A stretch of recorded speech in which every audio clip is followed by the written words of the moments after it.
What's up, everyone? Welcome back to the channel. So today's video is just kind of going to be like an update video on the school bus and some of the other stuff that we got going on. Hopefully we're going to get another camping video out here soon. But so we live over here in North Alabama, and we have about a 2.5 acre lot, and the lot's fully fenced in. Well, kind of wanted to share this with you guys because I thought it was kind of wild. And so anyway, let me spin the camera around and well, I'll show you what happened.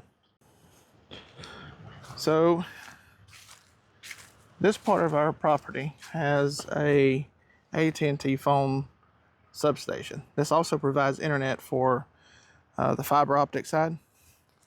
And of course we got Shelby out here investigating again. You see all this wood?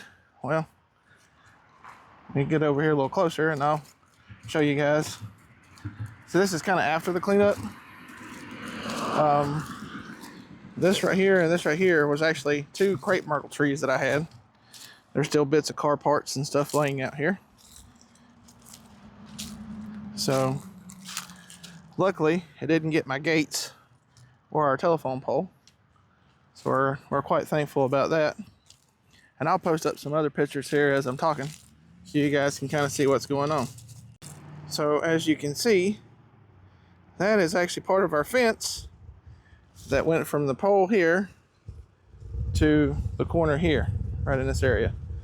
And then that's what's left of the AT&T substation's chain link fence that joined up to our property here.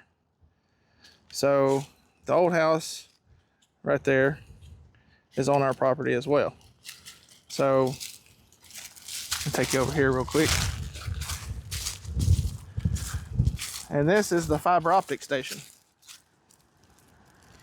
which is supposed to be there. And sorry about the wind noise of it's getting through. So right, let's see if I can get my finger in there so you can see it. But right in that area is where the vehicle left the road. Came through here, hit the substation, clipped the fence, went straight through this corner of the fence here, and landed right there. Flipped one time, landed in our driveway. So, but yeah, made a pretty big mess of things. All because he wanted to get out here and try to slide his Tahoe around in the wet weather. I'm just thankful that my kids who stand out here waiting on the school bus in the mornings, this happened at about 10 o'clock at night. So, but as you can see in the photos that I'm fixing to post, the damage of the Tahoe. So you can see the front end is messed up. Of course, like I said, it rolled over. He had propane tanks and tires in the back of the truck. Window unit, stuff like that. Wasn't buckled up or no seatbelt on because the officer said that the vehicle seatbelt had locked in the unbelted position. So when you get in an accident, the seatbelts lock. So they hold you into the seat. But in this case, it was actually locked in the unbelted position. So anyway, so that's pretty much the brunt of the damage. And I just kind of wanted to show you guys that. It was kind of crazy. This corner, for some reason, seems to be it's like the Bermuda Triangle here. We actually have a lot of police activity on this corner, and our fence has probably been hit. As you can see here, I have a roll of fence for this very occasion because for some reason our property seems to be a target for people that like to drive off the road and hit stuff. So the reason our driveway is here is because a few years back, before we moved into the property, this was all fenced in, and the only gate was up at the old house up here. So we decided to put our little cabin, which, you know, we have a little house. It's not a very big house. And the reason the gates are here is because somebody come off the road there and actually run through the fence there. So that's why the gate's there. Let me take you around the back. As you guys can see, Frank's still here. Still got some work to do to him, but that's going to be coming up here soon. So our property, like I said, there's the corner of the fence there, and then it wraps all the way around. There's the corner up there, and then we have the old house on the property. Well, so I guess the best way to show you this is, so that is the AT&T substation that has its own little spot. So we had a car drive through this part of the fence one night, drive around our house to the front of the yard, and I had a shed about where the bus is now, because that's what we're using as a shed now, and he was actually going through my shed. So of course I came out with the means to protect myself and my family, and the gentleman was standing naked. You heard that right, he was naked. So couldn't really, you know, I guess, I don't really know the word, but you can't, you know, a naked guy, right? Anyway, so he jumped in his car after I confronted him and took off up to the yard. He hit the fence here, and then when he couldn't get through the fence there, he drove all the way up into the corner of the lot, which is, you can probably see the corner lot. Anyway, ended up driving through the fence there, and that's all new fence because he decided, you know, sheriff's department showed up, and all these houses, of course, didn't have anybody living in them. They were all being built at the time, and we found him in the very last house, which is that one at the very end against the tree line down there. And we found him later that night, curled up next to the water heater in the garage, asleep. And then about 3 months after that, the fence up here was hit. So as I get closer up here, you might be able to see it, but the fence was hit here. And then the fence was hit here. So there's a big hole there. And what they did is they came in here and down this side of the road, they put in a water line. And the people who were putting in the water line, of course, hit the fence. So now I've got to fix this. And then, of course, that's the corner of the lot that he ran through. So all that right there is all new fence. And of course, this is the old house on the property. So guys, this old house here has been here for over 100 years. It was an old farmhouse. I don't know much of the history on it. This house, it was built, and my wife's parents bought the property, and this house was already here. Of course, you can see the state that it's in. And you can see that it's in really bad disrepair. Windows are falling out of it. And at one time, I had contemplated on fixing this whole place up, because who doesn't love an old farmhouse, right? Well, it's in such bad shape that it's not even worth messing with. And if you can see, the foundation of the house is only about a center block high off the ground. So with it not being that high off the ground, it was subject to moisture and termite damage, and that's a lot of what's happened to it over the years. It's just eat up, and so we're eventually going to end up taking the whole house down.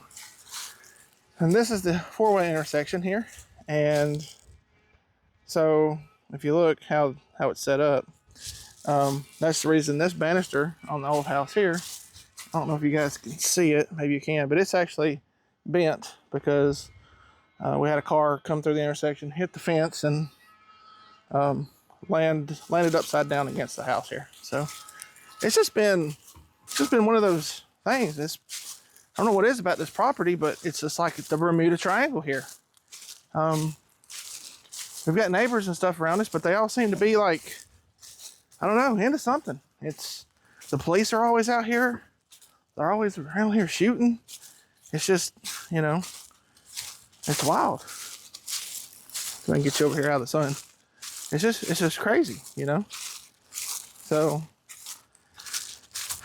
now I've got to fix some more fence and that kind of stuff. But I just kind of want to show you guys what we've been dealing with lately. It's been kind of wild. Yeah, that's our storm shelter there. So in Alabama, you better have a storm shelter because we get tornadoes frequently. They call this Dixie Alley now. We actually got a I got over here and clean this stuff up too. So yeah, we actually got a name for this area. Anyway, let me show you what I've got done to the bus. I don't want to drag this out too far because I know you guys probably don't like just to hear somebody walking around talking, right?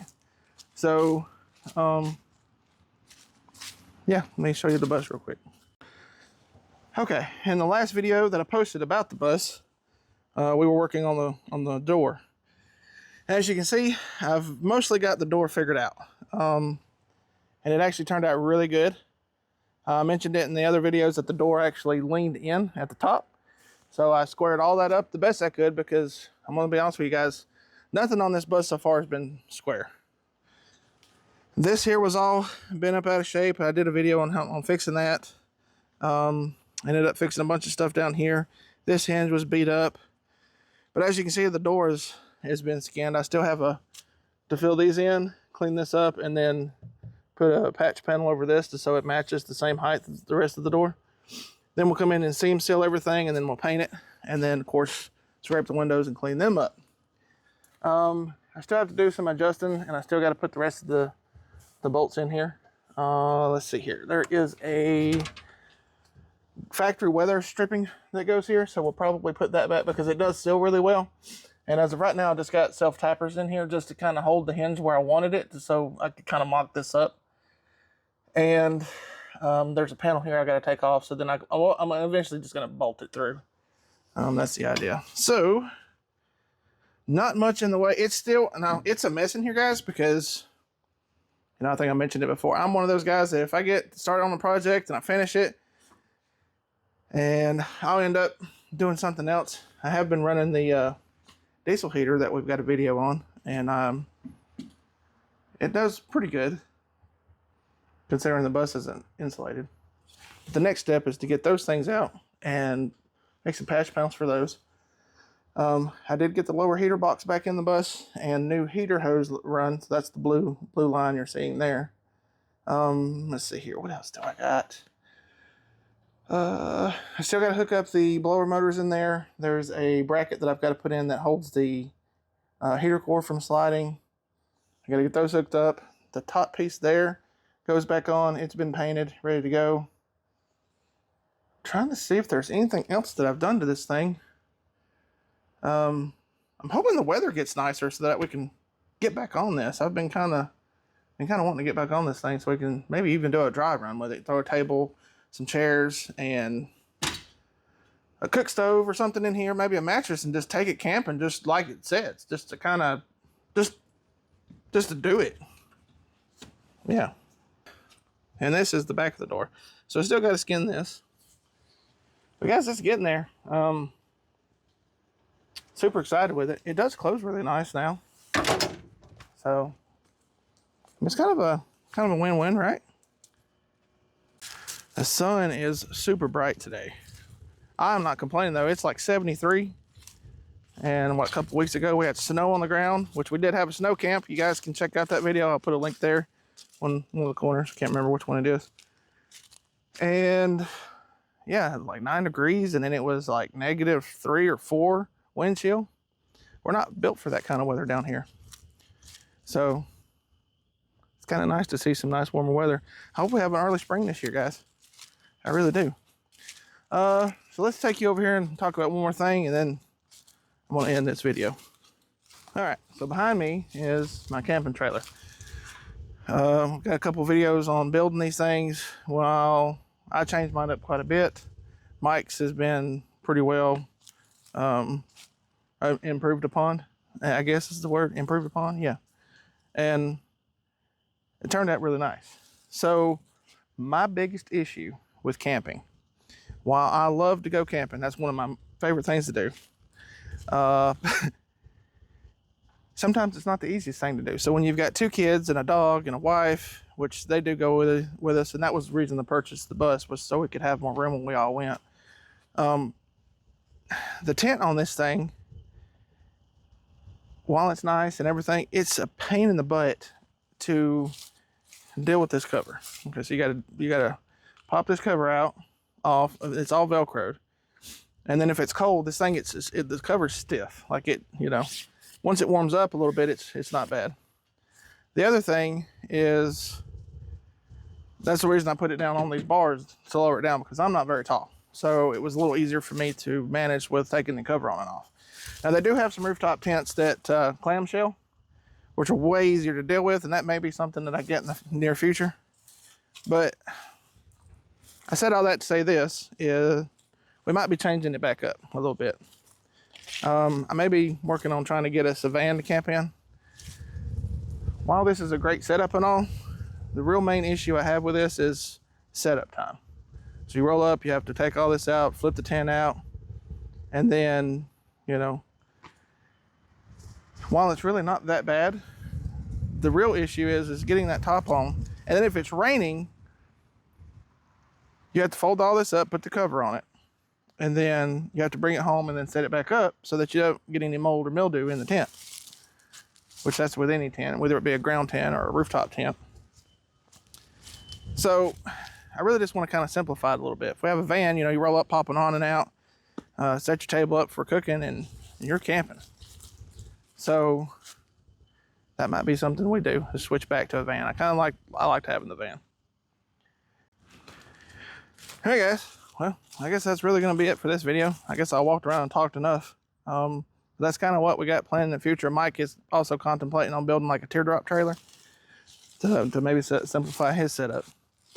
Of course, you guys, I've mentioned in the past, I'm a mechanic at trade, automotive mechanic, automotive tech. I've been doing this for, I don't know, since I can remember. I guess I started around 12, 13 years old in a shop that my parents owned, and was down there working, cleaning up the shop, and then upgraded to doing oil changes and brake jobs, and then I've just kind of been doing it ever since. And that's kind of something that takes away from my time from working on the bus, because I'll get out here working on the bus and a call will come in and I'll have to take off because I'm mobile and I do roadside assistance as well. So that's something else I got to fix. The rear bumper on my truck is loose. I don't know why. It was like that. I guess when I bought it, I was out here the other day and I noticed like the edge of the bumper was kind of sagging down. I went over and pulled up on it and it made a crunching sound and went back up. So I guess it's loose. I'll have to fix that. Just always something, it seems like. But yeah. Also, guys, I'm gonna leave a link to his channel down in the description below. But a guy that I've met, and he subscribed to me, and vice versa. And that's the cool thing about this platform is you get to meet some pretty awesome people. And I guess, what was I gonna say? Anyway, I sent him a V4 diesel heater. So we actually have one on the channel. We did kind of an unboxing and like first impressions kind of thing with it. We have used it a couple times. That's Mike's, and mine is the Whip Pro heater. We sent him one to try out. I don't think he's actually tried it out yet, but he has received it, and they got some cool camping video too. They got a Ford van that they go camping in, and they got a hot tent that they use. He just recently picked up one of those inflatable tents. Sorry guys, the sun is like blinding me. And he's got some good content, guys. So if you're wanting some more camping content, go check him out. And yeah, I guess I'm gonna end it here. I appreciate you guys watching us. Appreciate you guys subscribing to us. We're a small channel. We're not scripted, so everything that we do is right here and now. And if we make mistakes, we're gonna show you. So we like the constructive criticism you guys have been giving us, all the emails and the comments, and yeah, we're just happy to know everybody that we've come in contact with here. It's been fun so far. So you guys take care. Until the next one, we'll see you then.